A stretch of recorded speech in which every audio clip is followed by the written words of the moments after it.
Whoops, I accidentally I realized what button stops the camera. It's a little button on the side and I accidentally pressed it. But everything follows the price of urea, okay? Everything follows the price of urea, and urea is just straight nitrogen. It's 46% nitrogen. And so if we take a look at how many units of fertilizer does an acre of grass need to accumulate biomass properly within a reasonable range, we're talking about 70 units of fertilizer. And 1 tonnage of urea is 920 units of fertilizer. So if I need 70 units of fertilizer per acre, and I have 10 acres, that's 700 units of fertilizer, and a tonnage of urea is $550, and that's 920 units of fertilizer. So fertilizing a 10-acre field maybe cost me about $400. If I was, if I really took a look at the long average, it would cost me about $400 a month to grow grass for 35 animals, okay? And then maybe I feed them a little bit of corn, right? Whatever. If I get 3 to 4 inches of rain and the weather stays somewhat average, then I give them a little bit of corn, and then I'm good to go.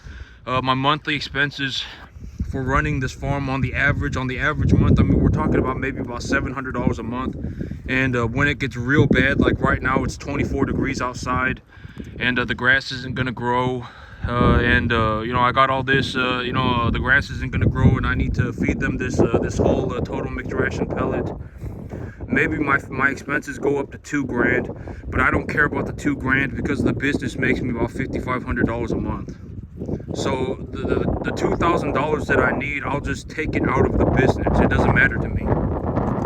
And I wanted to talk about this today because I think that this is going to be the thing that is most relevant to most people. All right, because the average person is not sitting around with, multi-million-dollar net worth, generating millions of dollars a year. The average person is not doing that. And I realized that my situation is, I'm not a saint, but I believe that I have something to offer for a lot. I could actually, because here's the thing. It's like, once you come to the realization that if you have 100 IQ and you actually have a good financial plan and you actually take a look at it, your chances of becoming a multimillionaire are over 90%. But when we look at it in terms of the world perspective, if we actually take a look at how many people actually make it, we're talking about a very, very, very few number of people. It's like less than 1% that make it over 2 million. And if it's very sad, right? I mean, if we're talking about 10 million, we're talking about 0.003% of people on the entire planet that even have that net worth. And so let's take and so I have in terms of financials, I have a very good understanding of financials. All right, I have a very good understanding, not the best, but my understanding of financials is such that I have a multi-million-dollar net worth, and I do it by running commercial cattle in my backyard. All right, that is my financial understanding. If I dug a hole in my yard tomorrow and buried $350,000 and lit it on fire, it wouldn't even do anything to me. The money is legitimately negligible. And this is also what I mean by after a certain point, the money doesn't do anything. And so you want to get to a point where the money does not do anything, where you actually come to the conclusion that, I have hundreds of thousands of dollars that I've generated. I can go and use all of it, and I would still have like $80,000 a year left over. That's where you want to end up. All right, and you're not going to get there if you're doing drugs, and you're not going to get there if you're gambling. You're not going to get there if you're drinking all the time. You're not going to get there if you're, if you got 5 girlfriends, okay? Here's the thing. Let's, okay, because here's the thing, and, what do I want to, oh, yeah, a majority, I guarantee it, like when you're watching, something like me and you see me making $2 million, you see me making $2 million, this happens a lot. You're probably, it doesn't even matter if you're looking to make $2 million. If you're looking to make $2 million, and I talk about $2,000 a month, right? If you're looking to make $2 million, You're more concerned. In reality, a majority of you are more concerned about the $2,000 a month than you are actually making $2 million. Like when you're watching my farm, and my farm has my farm is maybe worth about $1.25 million. All right, this farm produces, somewhere around $60,000 and $100,000 a year. I'm not looking to just sit here with the money. I'm looking to expand my business. I wouldn't sell 10% of my business for 200 grand. That'd be stupid. Why would I do that? And when you're watching me, you're more concerned about the $2,000. Oh my God, this farm costs $2,000 a month. It can't be done. I guarantee a majority of you are stuck in this situation. Even if you're looking to buy, whatever, let's say that you're not even looking to become, you don't have to become a 1 in a billion farmer, right? I mean, I may be one of the most capable farmers on the entire planet. You don't have to do this to make money.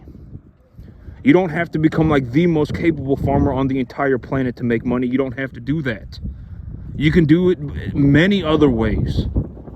And I talk about Coca-Cola stock, right? I've been talking a lot about Coca-Cola stock. I genuinely believe in the stock. I think the stock is good. You get a 3% guaranteed dividend on it every single year. You get a 3.12% dividend guaranteed on it every single year. The thing's been going up by 10% every single year for the last 74 years, something like that.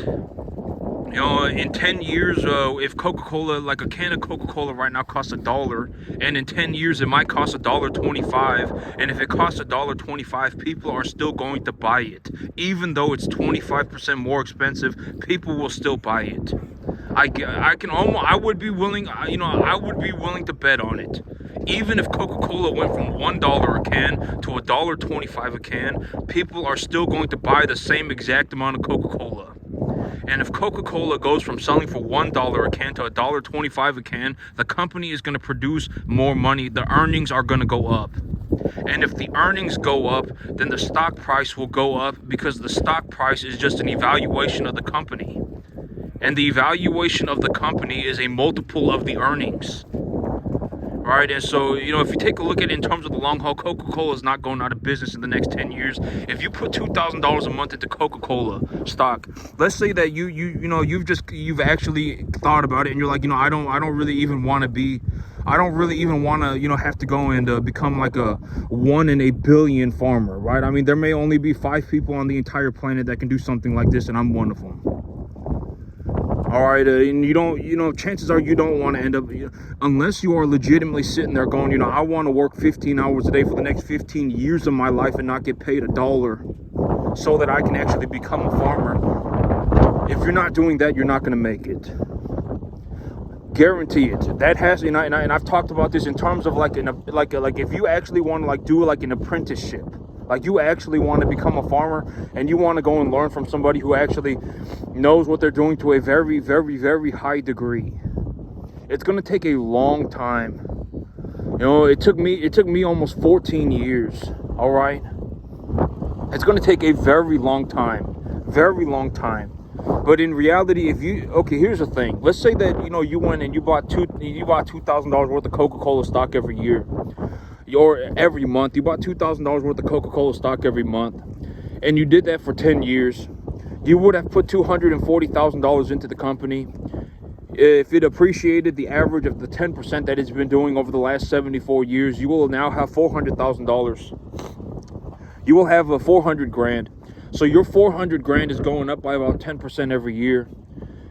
So if you didn't put any more money into it, you would, the year after that, you would have $448,000, and then the year after that, you would have about 500 grand, et cetera, and it would just keep, the stock would continue to compound interest. And you're sitting there and you're like, oh, well, I got a job, and my job makes me $5,000 a month. My job makes me $4,000 a month, and my Coca-Cola stock makes me $4,000 a month. And I bring home about whatever, right? And so I take a look at my and I want to go and I want to buy something. I want to put a $250,000 down payment on something.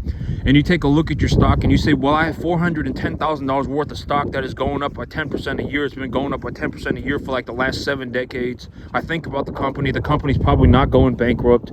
Even if Coca-Cola went from being $1 a can to $1.25 a can, people would still buy it. Everybody who's buying Coca-Cola would still buy it. And if they bought it, the earnings would go up and the valuation of the company would go higher as well. So you've come to a reasonable conclusion. I believe Coca-Cola stock is going to do good for the next 30 years, the next 40 years, whatever. But we're talking about 10. It's going to do good for at least the next 10 years. Coca-Cola's not going bankrupt. If anything, people are still just going to be drinking just as much Coca-Cola today as they are in 10 years, even if the price goes up by $0.25 a can. All right, and then you come to the reasonable conclusion. Okay, so I'm going to buy Coca-Cola stock. And you put whatever, and you put your $2,000 a month into it, and in 10 years you put 240 grand into it, and you got $400,000 worth of stock. And you want to buy something that's worth about 250. You want to buy something, you have to put a $250,000 down payment on it, whatever. And you go to and so you go, okay, well, I have this $400,000 worth of stock. It's going up by 10% a year, roughly on the average 10% a year. And even if it doesn't go up by 10% a year, you take a look at it and you go, well, Coca-Cola is not going to drop by 50%. Okay, so you take a reasonable look at it and you're like, well, Coca-Cola stock is not going to drop by 50%. All right, so I want to take a loan for 250 grand because 250 grand is about 60% of or whatever, 60% of 400 grand. And you're like, Coca-Cola stock is not going to fall by, is not going to fall by 40% over the next whatever, reasonable. I don't think that Coca-Cola stock is going to fall by 40%. So you go, okay, well, I'm going to go and I'm going to, take a loan against 60% of my stock portfolio. And you go and you take a loan against 60% of your stock portfolio and you have 250 grand. So the bank says you can have a $250,000 line of credit. We'll give you the line of credit at whatever, 8% interest. Right now, interest rates may be 8%, but I think that, interest rates are going to go down in the future, but we'll have to see. I think that one reason or another, interest rates are going to go down. And so you say, okay, I take this loan for $250,000 at 8% interest. That $250,000 loan, it's going to cost you whatever, $1,500 a month. But the stock that you collateralized is going up by $40,000. So you have a $250,000 line of credit. You can use the money for $1,500 a month, but your stock is going up by like $4 grand a month. You see what I'm saying? And then you can just go and use the money on whatever the heck you want. Granted that you're not going to go and like buy drugs or like a Lamborghini or something. You really do not. Okay, okay, because my net worth is about $2 million. My net worth is about $2 million. All right. I do not suggest, as a person with a $2 million net worth, I would not suggest you buying a Lamborghini if you have a $2 million net worth. I wouldn't do that. All right, I would not do that. It's not a good idea. That Lamborghini, it's just not a good idea. Could you do it? Sure, you could. Could I do it? Sure, I could. All right, I would not do it. In all reality, I'm just gonna say this is what I'm doing with my money. I'm going to take my money and I'm going to invest it into my business so that I can grow my business. That's the big idea. In terms of the grand scheme of things, and I'm not looking to float my own boat. I'm not looking to fiddle my own deal. I'm just going to tell you, like when you watch me bring home, a $25,000-$30,000 check through 4 or 5 times a year, right? I bring home about whatever. I bring home the most money that I have made on my farm to this day on a 10.5 acre field is about $30,000 in a month. It was about $25,000 in a month. And I would say that my farm I bring home, okay, because here's another way to look at it. If let's say I have 35 animals, I turn those 35 animals, I sell those 35 animals at a body conditioning score 6. I have number 1 to 1.5 type medium large frame cattle. And I sell those animals at $850. And then when I sell them at $850, I go to the sale barn and I look for 1 to 1.5 type medium large frame cattle at a 200 pound weight, roughly a 200 pound weight. So I can double the number of animals that I'm buying. If I sell them at $850 and I buy them at $200, I effectively can double the number of animals that I'm buying. So I take a look at it and I say, well, I have 35 animals. When I sell these animals and then I pay for my grain, and I pay for my fertilizer, and then I have some animals die, I'll end up with about 60, 55 animals. And when I raise those 60, 55 animals, I will have enough money to then buy 120 animals, 110 animals. And realistically, if I have 55 animals worth of equity, I also want to go to the bank and take a loan for 55 more, because then that would just put me at zero, and I can appreciate twice as many cattle at the same time. But let's just take a look at it for what it is. I mean, if I don't go to the bank and take a loan for the equitable evaluation of my cattle, I don't appreciate my cattle, or I don't appraise my cattle and take a loan against that value. If I just take the amount of money that I'm making and I just reinvest it into my business, by March I will have enough money to purchase probably about 55, 60 cattle. Okay, and then by December, within 9 months after March, I will have enough money to purchase about 100 to 110 cattle. So if we think about the whole the cost of a cattle, if we're going to translate cattle to money, right? Then we take a 10% deduction of the feeder cattle number, and then cut that number in half, and that's the cost. And right now, that's about $1,000. My farm makes about $100,000 a year. All right, I make about 100 grand. If I wanted to, at the end of the year, I could just take all of my animals and liquidate them, and then I could just hold on to the money. But why would I want to do that? And I think that this is also a very interesting thing to talk about. A lot of you are probably thinking like this. Well, when you're looking at something like this, you're thinking about how much cash is it going to produce you. That's what you're interested in. But me, I'm not worried. I'm not interested in the cash. I make enough cash to do anything that I want. Okay, if I dug a hole in my backyard and buried $350,000 cash and lit it on fire, it wouldn't even dent my financials. It would be like it wouldn't even matter to me. I don't worry about the cash. All right, the cash is negligible to me. I make an excessive amount of cash. It doesn't matter. I already have enough money to do anything. Me, what I look at is growing my asset portfolio. I look at growing. I want to grow my asset portfolio. I want to raise more cattle. I don't want any more cash. All right, I don't want any more cash. A lot of you probably think about cash, and I've been trying to create, I guess, more pathways for you to think about money. Cash is not the only way to make money. It is not the only way to make money. It is the most ridiculous, most unsensible way to make money.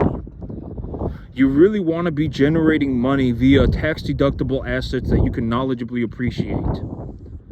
And when you do that, it is like printing your own money. In a situation like me, I could dig a hole in my backyard right here and put $350,000 cash into a hole and light it on fire, and it wouldn't even matter. My financials would not even be negatively affected at all. I don't worry about cash.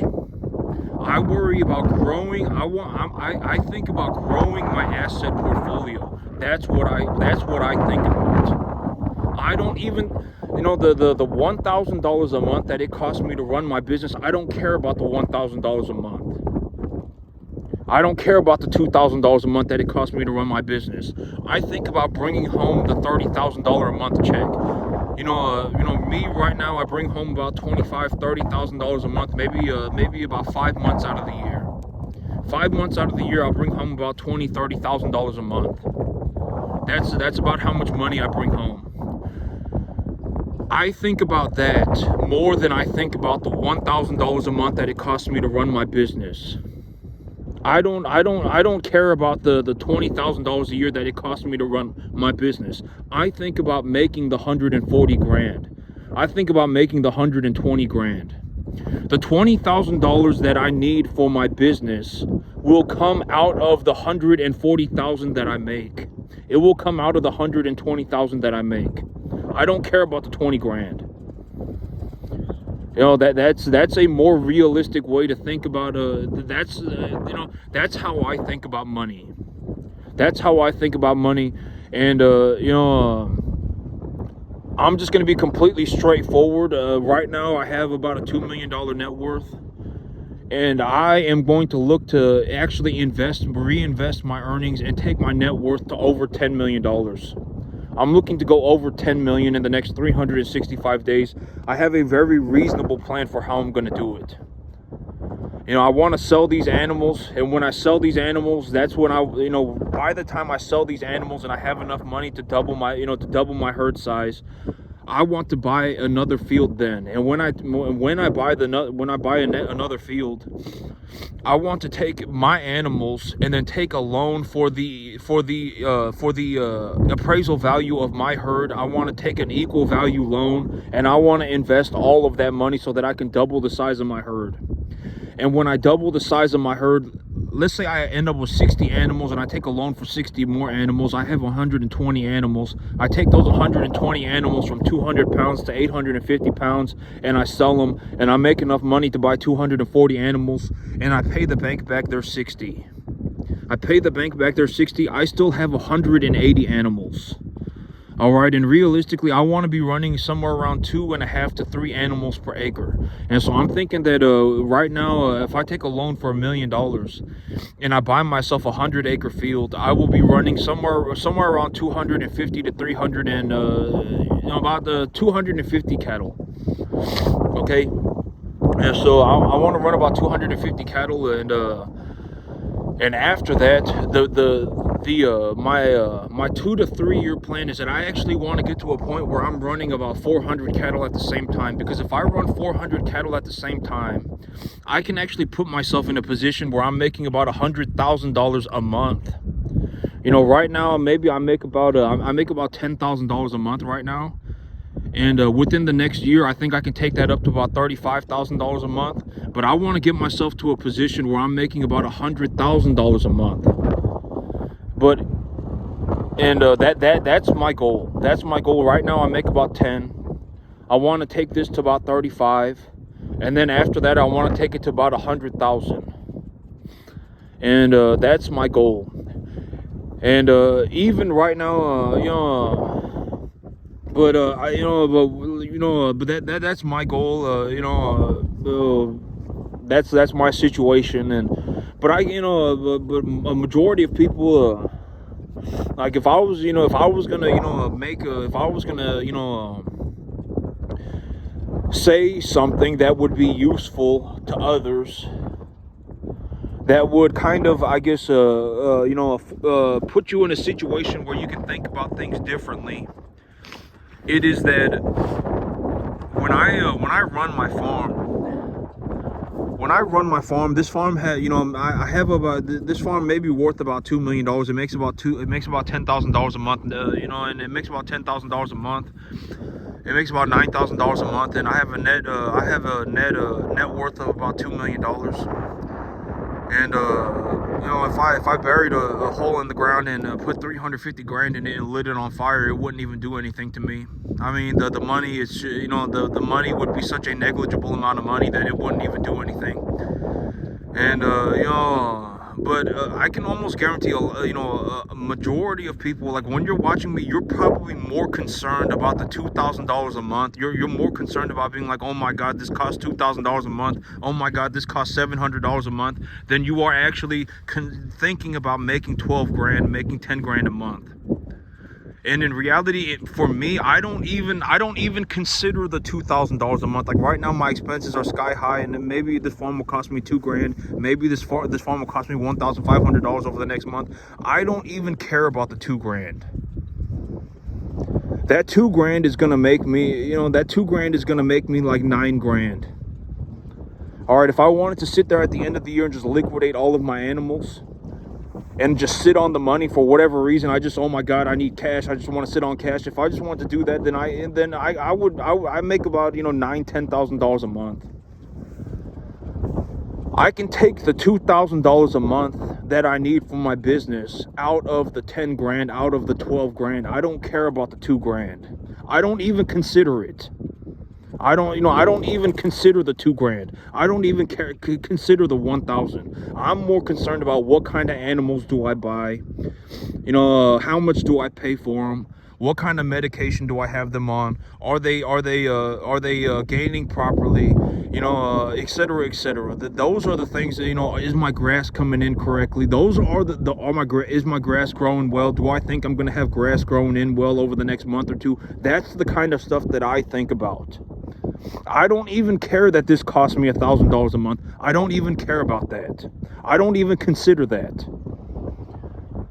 The $1,000 a month that I need for my farm will come out of the $12,000 a month that it makes.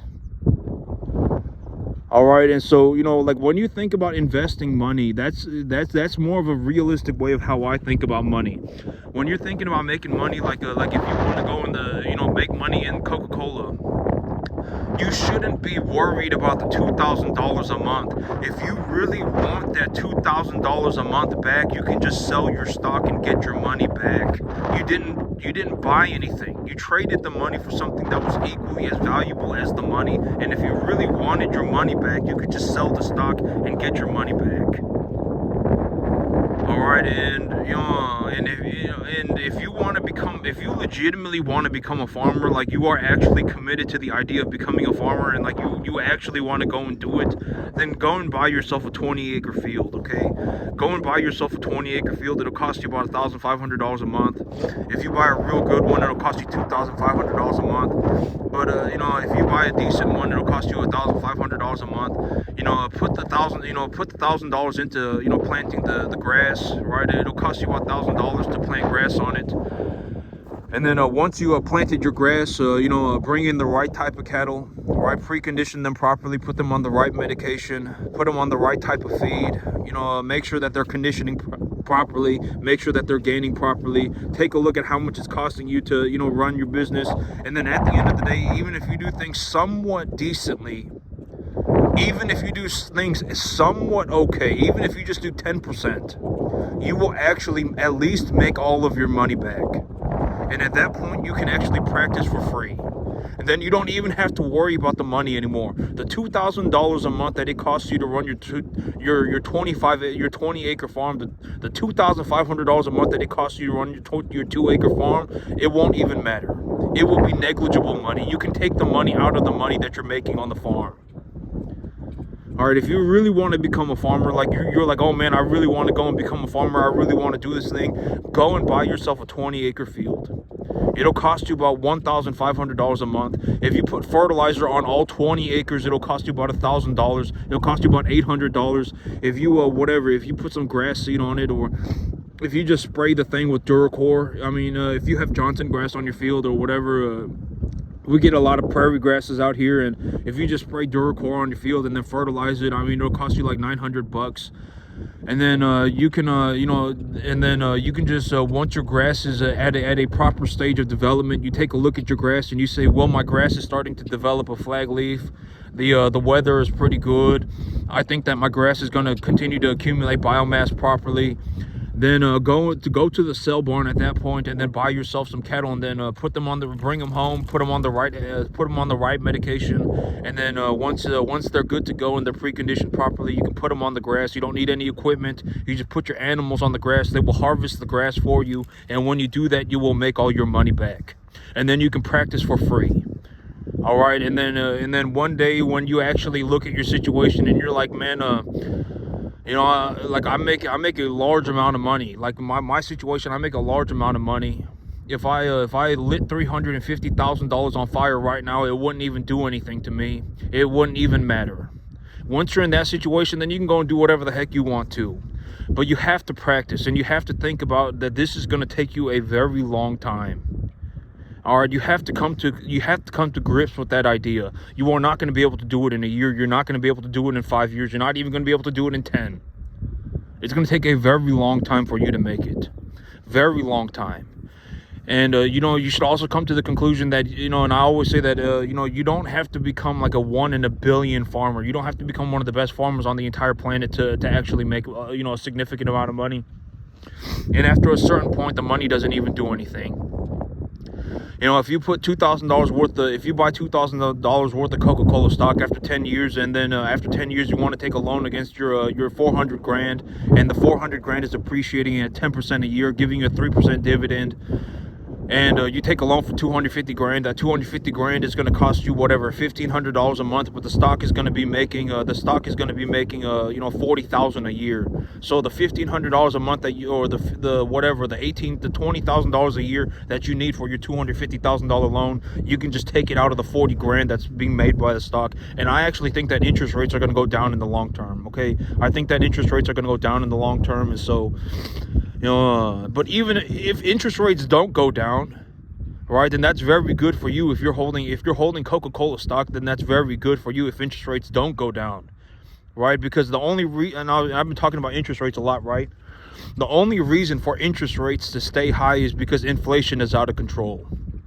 The bond is what dictates the yield. The bond yield is what the interest rate is effectively tied to. So, you know, if bond yields are low, that means the price of the bond is high, and that means that the stock market is low. That means broader assets are low.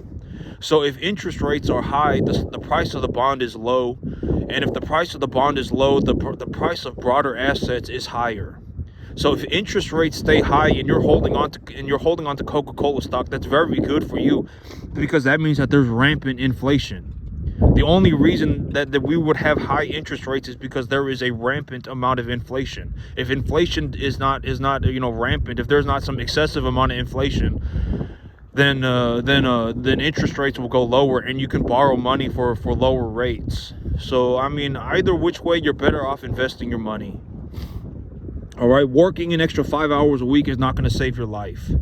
If you're working 40 hours a week and you don't make enough money, working 45 hours a week is not going to save your life. Financially, it's not going to. The thing that is going to make a difference for, you know, almost everybody, and it's actually possible for almost everybody, is to actually learn how to make money, large amounts of money. All right, you know, large amounts of money, not an extra $60 a week. I'm talking about making, you know, 1,000, you know, I'm talking about making you know, $1,000 a day. All right, I'm talking about, you know, having a $400,000 equity position that's appreciating at 10%. Right? Because if it's appreciating at 10% and it's producing you a 10% return, and you're holding on to the thing, you're not only making a 10% return on that money, but you also have the money. The 400 grand is also your money. If you want that money, you could sell your stock and get your money back. But I would highly suggest that you don't ever sell your assets. Selling your assets is not a good idea. All right, you know, selling your assets, you know, hold on to your assets forever, okay? Hold on to them forever, and if you need money, you can just collateralize them for a line of credit. You have $400,000 worth of Coca-Cola stock. It's going up by 10% a year. That's $40,000 a year. You take a loan against it for 250 grand because you figured that Coca-Cola is not going to drop by 50% anytime soon. Even if Coca-Cola is $1.25 a can, people are still going to buy it just as much as they're buying it today. All right, and so you take a look at it, you come up with a reasonable plan. Oh, I can take a loan against my $400,000 worth of stock, 250 grand. The 250 grand cost me $18,000 a year, but my stock produces 40,000 a year. I can just take 18,000 a year out of the 40,000 that my stock is making and pay for the loan, and I will still be making money, a positive amount of money on my stock. All right, that's another very realistic, you know, that's another way to look at it. You know, holding equity as collateral, having a positive return on your equity, and then using your equity return to pay for the collateralization. That's what, you know, that's another way to look at it. And so, you know, but that's it for me today, YouTube. Y'all have a good one.